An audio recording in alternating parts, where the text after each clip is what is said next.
Bonjour et bienvenue à cet autre numéro de Solo Baobab SLB.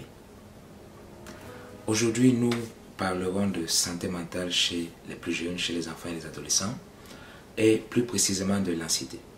Mais avant de développer le thème du jour, je vous invite à vous abonner si ce n'est déjà fait, parce qu'ainsi vous contribuez à faire grandir la chaîne. Et évidemment, je vous invite à cliquer sur la touche de notification pour ne manquer aucune vidéo de cette chaîne, une vidéo chaque semaine. Comme vous savez, cette chaîne s'adresse aux communautés immigrantes à travers le monde, et cette chaîne parle spécialement d'éducation et de santé mentale. Voilà. Nous parlerons de santé mentale aujourd'hui, précisément d'anxiété chez les plus jeunes.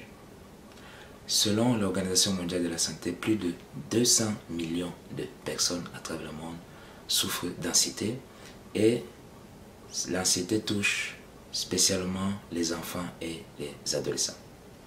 Dans certains cas extrêmes, l'anxiété peut conduire à de la dépression, et une fois de plus, selon l'OMS, l'Organisation mondiale de la santé, plus de 300 millions de personnes à travers le monde souffrent de dépression.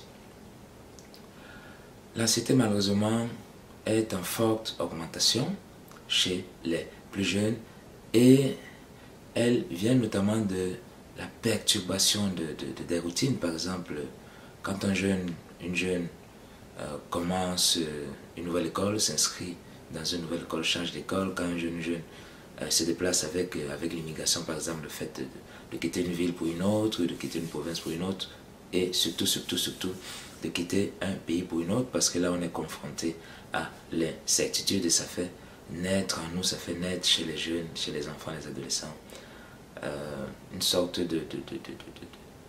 d'instabilité émotionnelle, d'instabilité au niveau des sentiments, un manque d'assurance, une perte de confiance, de la peur du lendemain, la peur d'un environnement qui nous est nouveau, la peur de est-ce qu'on va être accepté par les autres, etc. etc. L'anxiété vient aussi du fait de vivre une situation inhabituelle, de vivre, par exemple, à la maison. Il peut avoir des difficultés économiques, il peut avoir des difficultés relationnelles, des difficultés familiales, peut-être entre les parents, malheureusement souvent, et cela affecte les enfants. Alors il est important que les parents fassent attention aux mots qui sont dits, fassent attention à leurs relations entre eux, parce que même si on n'en a pas conscience, les enfants écoutent, et les enfants surtout ressentent, perçoivent, captent l'atmosphère, captent l'état d'esprit de la maison, l'ambiance à la maison, et tout cela peut être une source d'anxiété pour le jeune. Donc les difficultés économiques, les difficultés relationnelles à la maison, mais aussi à l'école, parfois avec des enseignants, cela pourrait arriver, parfois avec des camarades davantage. Il y a malheureusement dans beaucoup d'écoles de l'intimidation, qui est une grosse source d'anxiété, où votre jeune vous dit qu'il n'aime plus l'école, qu'elle ne veut plus aller à l'école, s'isole, se retire, parle moins, ne mange plus, ne veut plus participer à telle ou telle activité, ne veut plus, évidemment ça dépend de l'âge de votre enfant, ne veut plus dormir seul dans sa chambre par exemple, ou veut absolument avoir de la lumière, laisser l'ampoule allumée toute la nuit, ou la porte close, ou la porte ouverte, enfin tout le contraire de ses habitudes. Ça peut s'exprimer aussi verbalement. Les plus jeunes pourraient vous dire « Papa, maman, j'ai mal au ventre » par exemple. Et souvent on n'a pas conscience de ce qui se cache derrière ça. On pense que c'est simplement mal de ventre. On ne se doute pas qu'en arrière-plan, c'est l'expression de l'anxiété, puisque le jeune, évidemment, selon l'âge, peut avoir du mal à exprimer ses sentiments, à exprimer ses émotions, à trouver les mots justes pour le dire, et même simplement être conscient de qu'est-ce que je ressens en ce moment, qu'est-ce qui se passe, pourquoi, d'où ça vient. Donc, il est important que les parents soient à l'écoute, il est important que les parents observent, il est important que les parents passent du temps avec leurs jeunes, et on entre là dans la prévention ou dans entre guillemets, la guérison. Parenthèse ici, n'hésitez pas à consulter des spécialistes de la santé, médecins, psychologues, médecins de famille, etc. N'hésitez pas aussi à lire les ressources. Il y a beaucoup de ressources sur l'internet évidemment, et nous mettrons d'ailleurs au bas de cette vidéo le site internet de l'OMS, de l'Organisation mondiale de la santé, qui regorge de beaucoup de ressources, mais vous avez également des ressources dans votre région. Alors nous vous encourageons à consulter ces ressources et à consulter un spécialiste de la santé. Fin de la parenthèse. Alors revenons aux activités, aux stratégies qui pourraient aider à prévenir ou à alléger, à amoindrir, peut-être même avec le temps. Évidemment, ça dépend du degré, ça dépend de l'enfant, du jeune, à faire disparaître l'anxiété. Donc, on a déjà parlé de l'écoute, on a parlé de l'observation des parents. Nous allons parler aussi d'organiser des activités ensemble, en famille. Des activités simples comme des jeux de société, Scrabble, Scrabble, des jeux de dames, du Ludo. Dans certains pays, on sait ce que c'est le jeu de Ludo. On joue avec des petits pions là, et puis avec un dé. Ça peut être un jeu de dames, du Monopoly par exemple, jouer au Monopoly, jouer aux cartes, etc., etc. Vous pouvez d'ailleurs vous-même créer vos propres jeux de société.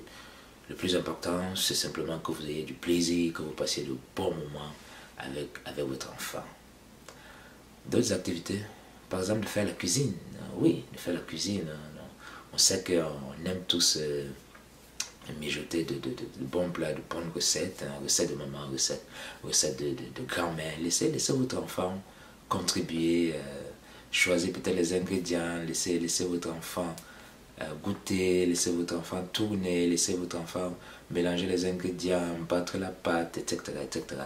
Les jeunes aiment ça, passer de bons moments avec leurs parents. Évidemment, une fois que le plat sera terminé, quel bonheur de déguster, n'est-ce pas, ensemble à table, en famille, et puis de rire, et puis de partager ces moments, de partager, ce serait d'ailleurs l'occasion de partager des souvenirs, hein, de répondre aux questions de votre jeune, de parler de votre enfance aussi, voilà, de partager votre plaisir, là, vos plaisirs de la vie avec votre enfant. D'autres activités, évidemment, les activités sportives, de faire un peu de sport, un peu d'exercice, de marcher, de courir, voilà, d'aller à vélo, d'aller jouer au parc pour les plus jeunes, quand la situation est sécuritaire, quand la santé de votre famille, la sécurité de votre famille, évidemment, ne sont pas menacées. Cela dépend du contexte, bien entendu, donc faire attention à ça. Mais quand c'est possible, quand c'est sécurité, quand c'est recommandé, oui, allez au parc, accompagnez votre enfant et laissez-le jouer, laissez-le s'amuser, peut-être avec les enfants du quartier également. Une autre activité, c'est l'écriture. Pour ceux et celles qui aiment écrire, et même si on n'aime pas écrire, pourquoi ne pas essayer? Écrire, ça n'a pas besoin d'être très structuré, c'est simplement de commencer à écrire, de prendre l'habitude d'écrire, de commencer à savourer le plaisir d'écrire, écrire quelques mots, écrire quelques phrases, écrire ses pensées, écrire un poème, écrire une lettre, écrire ses sentiments. L'écriture permet d'extérioriser ses émotions, ses sentiments, permet d'objectiver ses émotions, ses sentiments, permet aussi de les amoindrir, permet de dédramatiser, permet voilà, on y revient et puis on relit et puis on se dit, ah, c'est ce que je pensais il y a une semaine. Ah, bon, finalement, c'était pas si grave que ça, j'exagérais, j'étais trop inquiet, je croyais que si, je croyais ceci, je croyais cela. Alors, l'écriture permet d'aplanir, n'est-ce pas, toutes ces divergences, toutes ces inquiétudes-là. Une activité qui est déconseillée, c'est la télévision. Beaucoup sont des passionnés de la télévision et il y a de très belles émissions à la télévision du moment où on les choisit bien, du moment où on a du plaisir, où ça contribue à nous faire grandir sur un plan ou sur un autre. Oui, la télévision, pourquoi pas, mais il faut faire attention au temps, au nombre de minutes que l'on passe devant les écrans. D'ailleurs, que ce soit la télévision ou son cellulaire, hein, l'exposition, une longue exposition, c'est-à-dire 1 heure et plus là d'affilée devant l'écran télévision ou cellulaire est déconseillé par les spécialistes. Pourquoi? Parce que la télévision nous rend davantage passifs. On est assis, on est debout, on ne fait pas grand-chose, on consomme plutôt.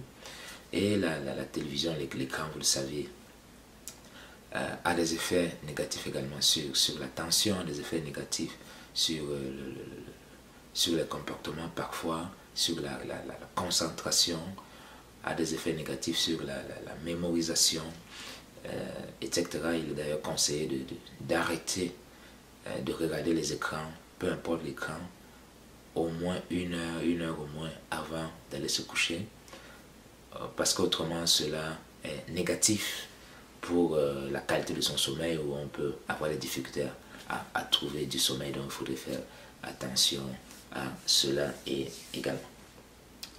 L'anxiété, vous l'avez compris, a des effets négatifs sur l'apprentissage. De nombreuses études, que ce soit Daniel Goleman ou d'autres psychologues, de nombreuses études montrent à quel point l'anxiété, lorsqu'elle dure longtemps, lorsqu'elle s'étend dans la durée, n'est-ce pas, a des effets négatifs, parfois même très négatifs, sur l'apprentissage, parce qu'elle désorganise, elle affaiblit les capacités cognitives de l'individu. Alors, on va voir que le jeune on l'a déjà dit, va manquer d'attention, va manquer de concentration, ne pourra pas se concentrer longtemps sur les tâches ou écouter longtemps, peut devenir extrêmement calme, s'isoler, ne plus vouloir participer aux activités qu'il aimait, ne plus vouloir aller avec les camarades, avec les amis, etc. Ne plus avoir la motivation d'accomplir des tâches, que ce soit à la maison ou à l'école, les travaux, réviser ses cours, faire ses exercices, etc. Donc, l'anxiété a des conséquences négatives sur l'apprentissage, sur l'attention, sur la mémorisation. Alors, il est une fois de plus important que les parents, que les éducateurs soient vigilants par rapport à ça. Et il est important d'engager la conversation avec votre jeune, d'engager la conversation. Non pas pour juger, non pas pour accuser. Évidemment, il faut y aller avec des pincettes, poser des questions auxquelles on a pensé, des questions préparées, précises, et écouter, se taire, écouter, laisser le jeune, laisser la jeune exprimer ses émotions, exprimer ses sentiments, exprimer ses inquiétudes. Voilà, nous arrivons au bout de cette vidéo. Je vous remercie une fois de plus pour votre fidélité à cette chaîne, Sous le Baobab SLB. Une question: quelles sont les autres stratégies que vous avez, que vous voulez bien partager avec notre communauté? Quelles sont les autres stratégies qui permettraient de prévenir l'anxiété chez nos jeunes, ou de l'amoindrir, voire même de la faire disparaître dans certains cas? Quelles sont vos expériences peut-être, vous en tant qu'adulte, vous lorsque vous étiez beaucoup plus jeune? Quelles sont vos expériences par rapport à l'anxiété? Donc merci de partager tout cela au bas de cette vidéo, dans la section réservée aux commentaires, et merci une fois de plus de vous abonner si ce n'est déjà fait. Merci de partager cette vidéo dans votre entourage, parce que beaucoup de personnes, beaucoup de jeunes et même beaucoup d'adultes en ont besoin et pourraient profiter de ce message. Je vous retrouve avec beaucoup de plaisir, vous l'imaginez, tout prochainement, dans quelques jours, pour un autre numéro de Sous le Baobab SLB. D'ici là, je vous souhaite de vous porter bien. Prenez soin de vous, prenez soin de votre famille, et à bientôt.